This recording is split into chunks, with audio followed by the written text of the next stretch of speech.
बिलॉव्ड students, welcome to CVKYS। आज हम लोग इस वीडियो में प्रायर टू इनकॉर्पोरेशन का एक क्वेश्चन डिस्कस करेंगे जो कि आपके कलकत्ता यूनिवर्सिटी के 2014 के ईयर में आया हुआ है। क्वेश्चन के डिस्कशन के लिए जो लोग सेट 1 और सेट 2 नहीं देखे हैं उनसे रिक्वेस्ट करेंगे कि वो लोग पहले जाकर सेट 1 और सेट 2 देखें, जिससे कि उनका बेसिक थोड़ा क्लियर हो सके। या फिर अगर उनको चैप्टर का बहुत अच्छे से नॉलेज है कि चैप्टर के अंदर क्या किया जाता है, तो फिर वो ईज़िली ये क्वेश्चन देख सकते हैं, उनको पूरी चीज़ें समझ में आएगी। सॉल्यूशन में जाने से पहले हम लोग सम्स में जाते हैं, सम्स को पढ़ते हैं, उसको समझते हैं, उसके बाद फिर सॉल्यूशन में मूव करेंगे। सम्स को देखिएगा, क्लियरली समझा हुआ रहेगा सम्स, तो आपको सॉल्यूशन समझने में भी बहुत सुविधा होगी। C Limited was incorporated on 1/8/2017 to take over the business of K with effect from 1/4/2017। तो 1 अप्रैल 2017 से बिज़नेस लिया गया और 1 अगस्त, 8वां महीना अगस्त का होता है, 1 अगस्त को इनकॉर्पोरेट हुआ। तो अप्रैल, मई, जून, जुलाई, ये 4 महीने को हम लोग बोलेंगे प्री इनकॉर्पोरेशन पीरियड।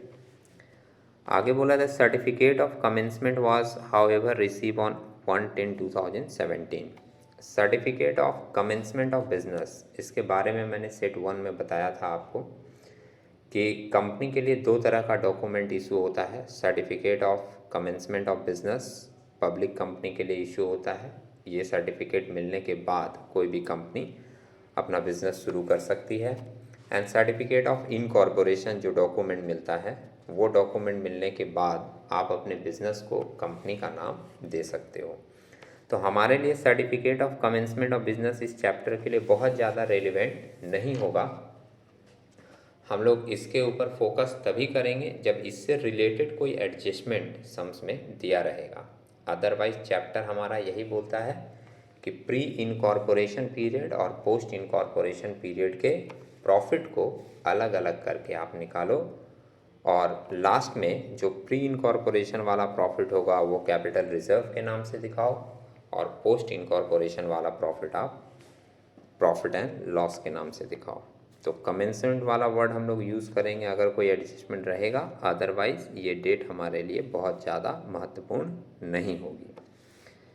आगे मेंशन किया है given below is the profit and loss account for the year ended 31 मार्च 2018।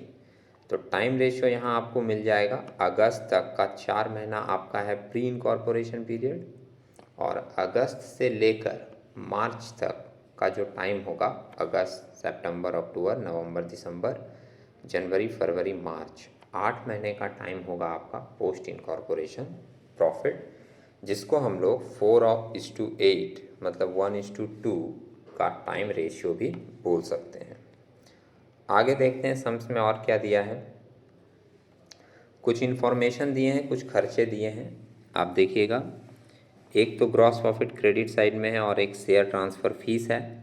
तो ये दोनों इनकम है आपका। शेयर ट्रांसफ़र फीस इनकम आपका पूरा पोस्ट में चला जाएगा क्योंकि ये कंपनी से रिलेटेड है, और ग्रॉस प्रॉफिट को हम लोग सेल्स रेशियो में डिस्ट्रीब्यूट करते हैं। ये सब चीज़ हम लोग सेट 1 और सेट 2 में सीख चुके हैं।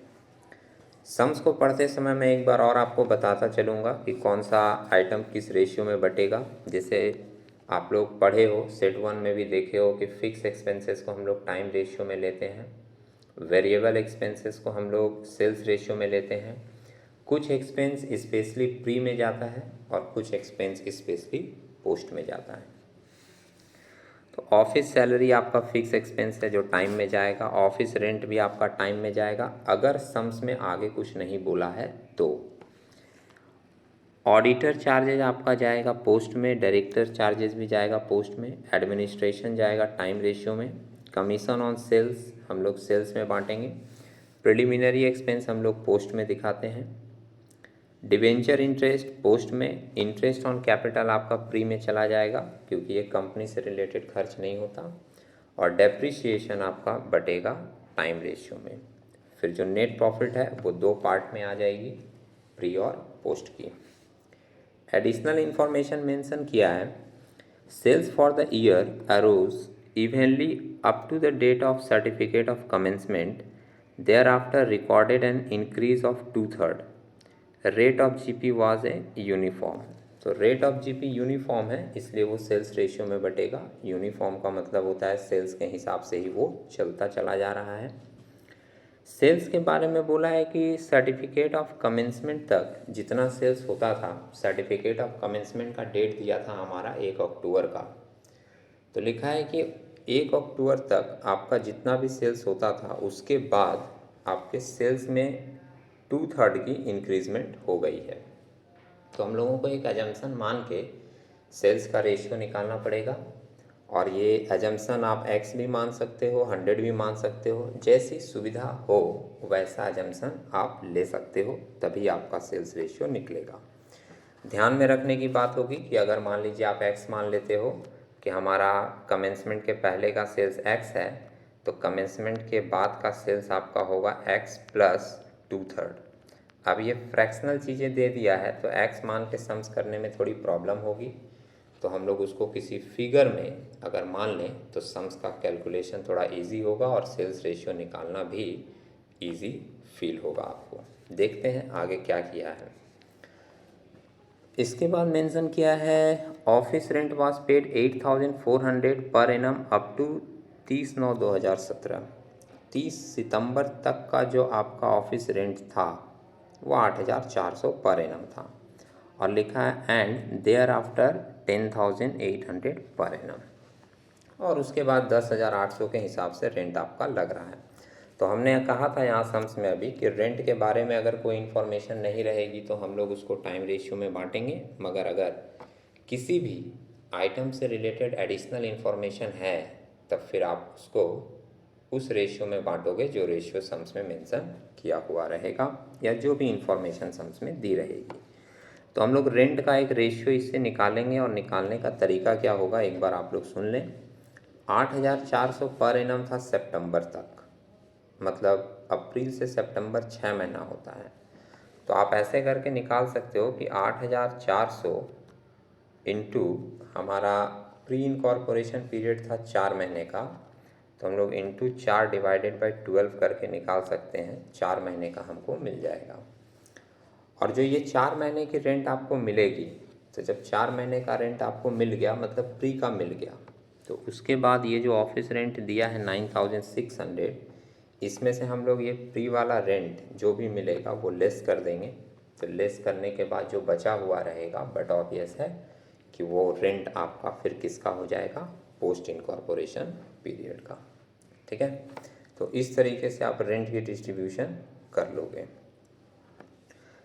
सॉल्यूशन स्टार्ट हुआ है। सॉल्यूशन में आप देखिए ये जो बॉक्स के अंदर में पूरी बात लिखी है, ये हम लोग सेट 1 और सेट 2 में भी पढ़े हैं, और अभी सम्स पढ़ने के समय भी मैंने आपको बता दिया था कि कौन सा आइटम किस रेशियो में डिस्ट्रीब्यूट होगा। ये पूरा का पूरा बॉक्स उसी से रिलेटेड है, और इसमें वही बातें लिखी हैं कि कौन सा आइटम को किस रेशियो में आपको डिस्ट्रीब्यूट करना है। आप वीडियो को पॉज करके ये पूरी की पूरी चीज़ पढ़ सकते हैं। हम लोग सॉल्यूशन में डायरेक्ट मूव करते हैं, और सिर्फ पढ़ने से और सुनने से नहीं होगा। जो लोग बिलो एवरेज स्टूडेंट हैं उनसे हम रिक्वेस्ट करेंगे कि वो लोग कॉपी पेन लेकर बैठें, और ये जो भी चीज़ें, जो भी सम्स ईयर वाले उनके सामने आते हैं, इसमें से जो भी इम्पोर्टेंट चीज़ उनको लगे कि ये लिख लेना चाहिए, तो वो लिख के रखें। जितना ज़्यादा आप खुद से नोट करोगे चीज़ें आपके दिमाग में उतना ज़्यादा स्टोर रहेंगी। अब देखिए सॉल्यूशन में जाने से पहले हम लोग एक बार वर्किंग देखते हैं कि रेशियो ये किस तरीके से निकाला है। वो अगर देख लेंगे तो चीज़ें आपकी और ज़्यादा क्लियर हो पाएंगी। तो वर्किंग यहाँ पर आपको मिलेगा, आप देख सकते हो, computation of ratio between pre and post incorporation period. Time ratio निकाला है 1 अप्रैल से 31 जुलाई, अप्रैल मई जून जुलाई 4 महीना प्री का, और अगस्त से मार्च तक 8 महीना पोस्ट का। तो रेशियो आ गया 4:8, मतलब 1:2। ये मैंने डिस्कस कर दिया था। सेल्स रेशियो में देखिएगा वो क्या माना है। डेट ऑफ टेक ओवर है 1 अप्रैल का, सही है। डेट ऑफ इनकॉर्पोरेशन है 1 अगस्त का, और कमेंसमेंट हुआ है 1 अक्टूबर को। ईयर एंडिंग है 31 मार्च, पहले ये सारा डेट लिख दिया। उसके बाद ये मान रहा है late sales up to the date of commencement for the period from 17th April to September 17 that is for first 6 month be ₹300। मतलब वो कमेंसमेंट के पहले का जो सेल है उसको मान लिया है 300। देखिए ये माना हुआ फिगर है, ध्यान रखिएगा। और 300 मानने का इसका कारण है, बहुत ही सिंपल कारण है। ये 300 इसलिए माना है क्योंकि सम्स में लिखा था कि आफ्टर कमेंसमेंट इसका सेल 2/3 से बढ़ जाएगा। तो 2/3 एक फ्रैक्शनल फिगर है, इसलिए ये 300 मान लिया जिससे इसकी कैलकुलेशन ईजी हो सके। मैं पहले ही सम्स पढ़ने के समय बता दिया था, आप चाहो तो उसको x भी मान सकते हो, 100 भी मान सकते हो, कुछ भी मान सकते हो, लेकिन एजम्पशन ऐसा होना चाहिए जिससे आपकी कैलकुलेशन स्मूथ हो सके। तो 300 इसलिए मान लिया क्योंकि बाद का जो है वो 2/3 बढ़ेगा, तो इसको कैलकुलेशन करने में सुविधा होगी। अब देखिए आगे क्या लिखा है। मान लिया कि कमेंसमेंट के पहले का सेल्स है 300। आगे लिखा है sales after date of commencement, मतलब अक्टूबर से आगे का 6 महीने का कितना होगा। देखिए 300 तो है ही है, प्लस 300 इंटू 2/3, 300 का 2/3 आप निकालोगे तो आएगा 200। तो 300 प्लस 2/3 बढ़ा के 200 जोड़कर कितना हो जाएगा 500। मतलब आपका कमेंसमेंट के बाद का सेल्स कितना हो जाएगा 500 का। ठीक है, अब निकाल रहा है आगे कैलकुलेशन। देखिएगा सराउंडिंग में आपको कुछ नॉइज़ भी मिल सकती है, फोकस हमारे ऊपर रहेगा तो कैलकुलेशन आपको पूरी समझ में आती रहेगी। अब सेल्स लिखा है 1 अप्रैल 2017 से 31 जुलाई। हमको तो प्री का लेना है। प्री में 6 महीना नहीं था, प्री में कितना महीना था 4।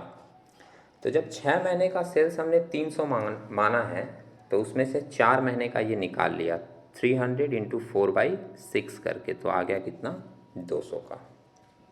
300 माने थे 6 महीने का, उसमें से 4 महीने का निकाल लिए प्री का, तो आ गया कितना 200 का। और उसके बाद लिखा है सेल्स फ्रॉम 1 अगस्त, मतलब पोस्ट का आप कितना लेगा।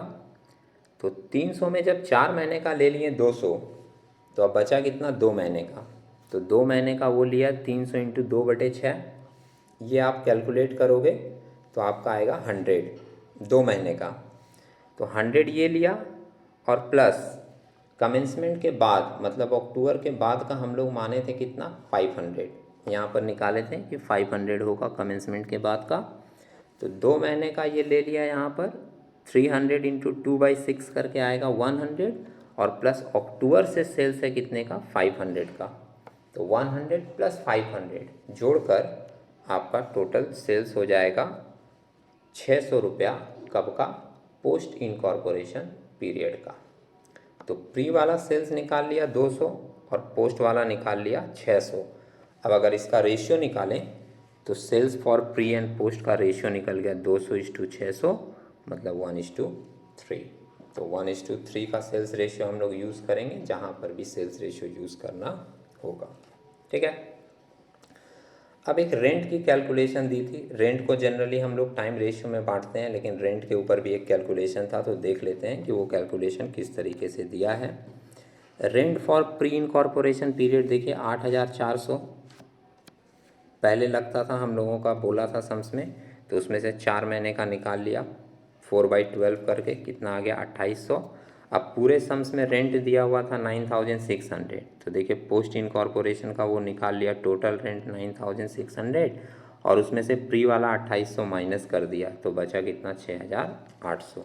ये हो गया आपका पोस्ट इनकॉर्पोरेशन का रेंट। अब ये तो पूरा बटा बटा आया है, जब हम लोग सम्स करेंगे तो डायरेक्ट उसमें लिख देंगे कि वर्किंग नोट 2 में मैंने निकाला है ऑफिस रेंट, और वो एलोकेटेड डायरेक्ट दिखा देंगे। अब एक बार देखते हैं सारी चीज़ें क्लियर हो गई होंगी तो डिस्ट्रीब्यूशन करना बहुत आसान है। हम लोग डिस्ट्रीब्यूशन में देखते हैं कि किस तरीके से डिस्ट्रीब्यूशन पूरा किया गया है। सी लिमिटेड कंपनी का नाम लिख दिए। Statement showing pre incorporation and post incorporation profit. Gross profit है 1,20,000, सेल्स रेशियो में बांट दिया। शेयर ट्रांसफ़र फीस पूरा का पूरा पोस्ट में चला गया, और टोटल इनकम आपका जोड़कर दिखा दिया। इसको आप टोटल ए का भी नाम दे सकते हो, टोटल इनकम। एक्सपेंसेस में देख लीजिए, ऑफिस सैलरी 21,000 था, टाइम रेशियो में बांटा है। डिस्ट्रीब्यूशन आप टाइम रेशियो में 1:2 में कर सकते हो। ऑफिस रेंट 9,600 हम लोग वर्किंग नोट 2 में निकाले हैं अभी, उसके हिसाब से दिखा दिया। 2,800 और 6,800। ऑडिट चार्जेस हमने कहा पोस्ट में चला जाएगा, कंपनी का है। डायरेक्टर चार्जेस पोस्ट में चला जाएगा पूरा। एडमिनिस्ट्रेशन एक्सपेंसेस टाइम रेशियो में डिस्ट्रीब्यूट किया है, 1:2 टाइम रेशियो अपना आया था वर्किंग में।